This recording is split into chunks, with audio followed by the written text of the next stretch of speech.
ये भारत के लोगों को गला काटने की धमकी दे रहे हैं। बताएगा भारत इनको कि गला काटने की धमकी देना क्या था। अभी पानी रोका है, फिर बताएंगे कि आगे क्या करेंगे। लेकिन ये आपको बता दूं कि आतंक के सारे कैसे जिहादी इशारे किए जा रहे हैं। ये अधिकारी कौन है ये आपको बता देती हूँ। पहलगाम हमले में दुनिया में आलोचना हो रही है पाकिस्तान की। अपना हाथ होने से पाकिस्तान इनकार कर रहा है। ये पहली बार नहीं है। पाकिस्तान इसके पहले भी भारत में घटना को लेकर इनकार करता है, लेकिन भारत के पास सबूत होते हैं तभी बात करते हैं। हम शहबाज अमन की बात कर रहे हैं, लेकिन मुनीर के गुर्गे का जिहादी चेहरा सामने आ गया है। प्रदर्शन कर रहे लोगों को गला काटने की धमकी दी जा रही है। लंदन में पाक उच्चायोग में यह तैनाती है इस अधिकारी की। इशारा करने वाले सैन्य अधिकारी का नाम कर्नल तैमूर है, जो वहां मौजूद लोगों को हाथों में अभिनंदन की फोटो, अभिनंदन का पोस्टर लेकर लोगों को गला काटने की धमकी दे रहा है। धमकियां देते रहिए, भारत पे इसका कोई फर्क नहीं पड़ेगा। यही वजह है कि अलग अलग जगहों पर सर्च ऑपरेशन जारी है। ये तस्वीरें आपको दिखा रही हूं मैं, 7 तस्वीर दिखा रही हूं। त्राल बिजबेहरा की तस्वीर है, शोपिया की तस्वीर आपको दिखा रही हूं, कुलगाम की तस्वीर आपको दिखा रही हूं, जहां पर लगातार पाकिस्तान के पाले हुए आतंकी जिनको वो भारत भेजता है, उनके घरों पर कार्रवाई जारी है। कहीं घरों को तोड़ा गया है, कहीं घरों में ब्लास्ट किया गया है, कहीं घरों पर बुलडोजर चलाया गया है। ये 7 तस्वीरें देखकर आप समझ सकते हैं कि पाकिस्तान के अधिकारी गला काटने की धमकी दें या पाकिस्तान के मंत्री खून बहाने की धमकी दें, भारत पर इसका कोई फर्क नहीं पड़ता है। भारत इन धमकियों को सिर्फ और सिर्फ पाकिस्तान की गीदड़ भभकी कहता है, और इसीलिए यह तैयारी शुरू हो चुकी है भारत की ओर से, और बार बार अपनी ताकत भारत पाकिस्तान को दिखा रहा है। लेकिन आपको यह बता देती हूं इस बीच कि कैसे पाकिस्तान का गेम ओवर हो गया है। पाकिस्तान का गेम ओवर क्यों हुआ है ये आपको बताऊंगी इस रिपोर्ट में। देखिए,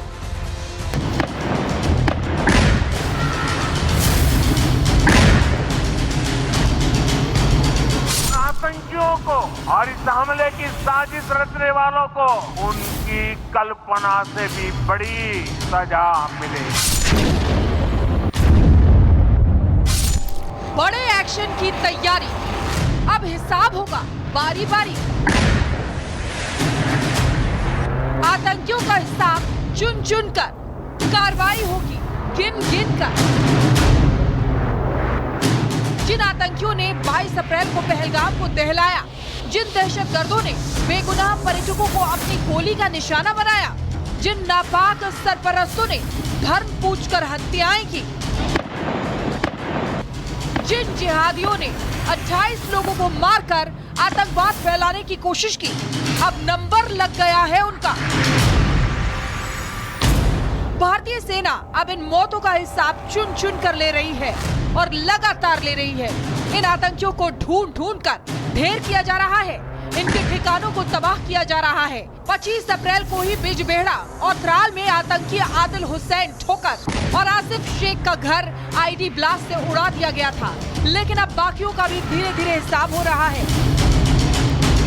पीएम मोदी के लाउड एंड क्लियर मैसेज के बाद आज भी इन आतंकियों के घरों को मिट्टी में मिलाने का अभियान जारी है। लाइन क्लियर है कि पहलगाम हमले में शामिल किसी भी आतंकी या फिर ऑन ग्राउंड वर्कर को बख्शा नहीं जाएगा। यही वजह है कि पुलवामा में जैश ए मोहम्मद के एक और आतंकी एहसान शेख के घर को धमाके से उड़ा दिया गया।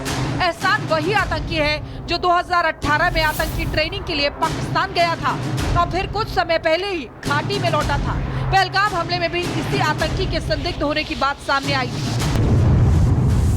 इस वक्त मेरी मौजूदगी पुलवामा के मरन इलाके में है, और यहाँ पर ये जो मेरे पीछे आप मलबा देख रहे हैं, ये मलबा है एक घर का, जो घर बताया जा रहा है एहसान उल हक का।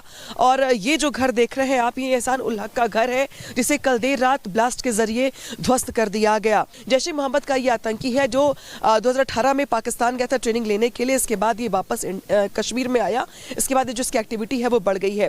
पहलगाम में हुए जिस तरीके से हमला हुआ था टूरिस्टों के ऊपर, उसमें दरअसल माना यह जा रहा है कि एहसान उल हक की जो भूमिका है वो संदिग्ध है, हेल्पर के रूप में है, या एक तरीके से मददगार जो है वो यहाँ पे पाया जा रहा है। और इसी वजह से यहाँ पे सेना की ओर से पहले यहाँ पे जवान आए, उनकी ओर से सर्च ऑपरेशन को चलाया गया। उसके बाद एक ब्लास्ट के जरिए घर को ध्वस्त कर दिया गया। एक्शन केवल पुलवामा में नहीं, कुलगाम में आतंकी जाकिर अहमद गनी के घर पर भी हुआ। जहां सिक्योरिटी फोर्स पहुंची तो घर के अंदर आईडी बम मिला, जिसमें धमाके के बाद जाकिर अहमद गनी का भी घर मलबे में तब्दील हो गया। जाकिर भी पहलगाम हमले में संदिग्ध है और साल 2023 से ही लश्कर-ए-तैयबा से जुड़ा हुआ था। पहलगाम में जिस तरीके से आतंकी हमला हुआ उसमें जाकिर अहमद गनी का भी रोल सामने आ रहा है। उसी को देखते हुए सिक्योरिटी फोर्सेज जब देर रात जाकिर अहमद गनी के घर पर पहुंचती है तो आप देखेंगे कि इस घर के अंदर भी आईईडी जो है वो बरामद हुआ और उसके बाद जब फोर्सेज यहां पर सर्च ऑपरेशन के दौरान पहुंचती है, कमरे के अंदर जाती है, आईईडी मिलता है, जिसके बाद उसको यहीं पर डिफ्यूज किया गया। और अब आप तस्वीर देखेंगे कि कुछ कुछ जगहों पर तो ईंटों का कंस्ट्रक्शन बना हुआ था, लेकिन जो लकड़ी का कंस्ट्रक्शन था वो पूरे तरीके से ढह गया। और आप अब ये तस्वीर देख रहे हैं, लगातार इस तरीके से कार्रवाई जो फोर्सेज कर रही है। अभी तक 7 ऐसे आतंकवादी हैं जिनके घरों पर जो है वो आईडी मिला और उसके बाद उसको वहीं पर ही डिफ्यूज किया गया। 2023 में लश्कर के संपर्क में आया, ये भी जानकारी मिल रही है कि पीओके में उसने जो ट्रेनिंग कैंप थे वहां पर जाकर ट्रेनिंग भी ली।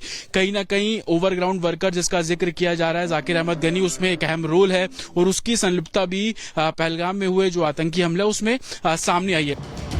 मतलब साफ है कि जिसने भी घाटी को दहलाने की साजिश रची अब उनकी बारी है। सिक्योरिटी फोर्स के एक्शन से खुद आतंकी दहशत में है, क्योंकि इस बार आतंकियों के ही घर में घुसकर कार्रवाई की जा रही है। Bureau report, Republic Bharat. और पाकिस्तान से तनाव के बीच सेना का युद्धाभ्यास जारी है। 48 घंटे के अंदर सेना ने फिर युद्धाभ्यास किया है। राजस्थान के रेगिस्तान में सेना ने युद्धाभ्यास किया है। कोरनाक कोर के जवानों ने युद्धाभ्यास किया है। घातक और अत्याधुनिक हथियारों के साथ अपना दम दिखाया है। 48 घंटे के भीतर भारत की सेना का युद्धाभ्यास जिसने अपनी ताकत दिखाई है। वहीं ये बता रहे हैं कि कैसे पूरी सेना तैयारी कर चुकी है। ये तस्वीर रिपब्लिक भारत पर इस वक्त आपको दिखा रहे हैं। अनामिका सिंह इस वक्त हमारे साथ जुड़ी हैं। अनामिका, पाकिस्तान से तनाव लगातार बरकरार है, यहां से भी बयान सामने आ रहे हैं, पाकिस्तान से बयान सामने आ रहे हैं। वहीं दूसरे 48 घंटे के भीतर बड़ा युद्धाभ्यास भारत का।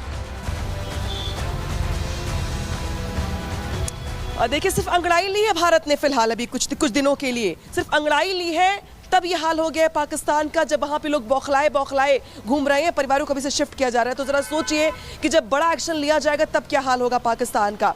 सिर्फ और सिर्फ पानी रोक दिया गया है तो ये हाल हो गया है कि जब यहाँ पे खून बहाने की बात उनकी ओर से कही जा रही है, तो जरा सोचिए कि जब बड़ा अटैक किया जाएगा या बड़ा एक्शन लिया जाएगा तो पाकिस्तान का क्या हाल होगा। ये बौखलाहट है, परेशानी है, चिंता है, उनकी जल्लाहट है जो साफ साफ दिखाई दे रही है। लेकिन चाहे बात जमीन की करे चाहे बात आसमान की करे, ट्रेनिंग चल रही है, यहाँ पे प्रशिक्षण किया जा रहा है, परीक्षण किया जा रहा है। और यहाँ ग्राउंड पे भी जहाँ मेरी मौजूदगी है, ठीक है अनामिका, आपको रोक रही हूँ मैं। एक तरफ लगातार हम बात कर रहे हैं, अपडेट दे रहे हैं, युद्धाभ्यास की तस्वीर दिखा रहे हैं। इस बीच एक और बड़ी खबर आ गई है। जम्मू कश्मीर के किश्तवाड़ में सेना की वर्दी की अवैध बिक्री पर रोक लग गई है। आतंकी हमले को रोकने के लिए यह फैसला लिया गया है। वर्दी बेचने वाले दुकानदारों को जानकारी देनी होगी कि आखिर किसको ये वर्दी बेची जा रही है और क्यों बेची गई है। सुमित चौधरी हमारे साथ जुड़े हैं। सुमित, क्या अपडेट इस पर?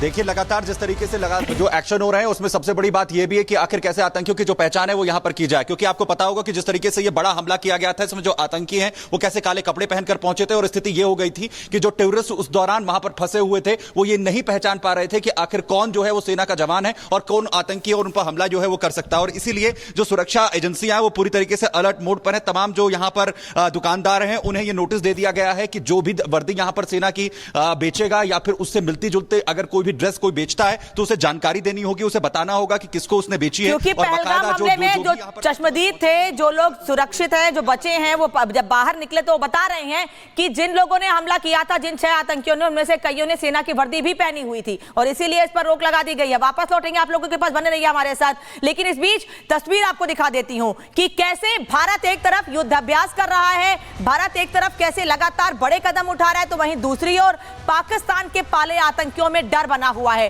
टीआरएफ में खौफ इतना ज्यादा है, वो टीआरएफ जिसने हमले के तुरंत बाद ये जिम्मेदारी ली थी कि टीआरएफ ने ही हमला किया है पहलगाम में, लोगों की जान, पर्यटकों की जान टीआरएफ ने ही ली है। उसने एक लेटर जारी करके ये बताया है कि पहलगाम हमले में उसका कोई हाथ ही नहीं था। समझिए, हमले के 3 दिन के भीतर ही टीआरएफ को यह याद आ गया कि उसका इस हमले में कोई हाथ नहीं था, बल्कि ये कह रहे हैं कि हमारी वेबसाइट हैक हो गई थी और उस हैकिंग की वजह से ही इस हमले की जिम्मेदारी किसी और ने ली थी, हैकर्स ने ली थी, हमारी वेबसाइट हैक हो गई थी। वहीं सैफुद्दीन ने क्या कहा था पिछले दिनों, हिंदुओं को लेकर क्या बयान दिया था और अब कैसे समझी थी, ये भी हमने आपको बताया है। लेकिन सेना के एक्शन के बीच आतंकियों में टेंशन कैसे बनी हुई है, कैसे अब इन लोगों को छठी का दूध याद आ रहा है, वो इन बयानों से दिखाया हमने आपको। एक तरफ लेटर जारी किया जा रहा है, एक तरफ बयान दिए जा रहे हैं, वहीं दूसरी ओर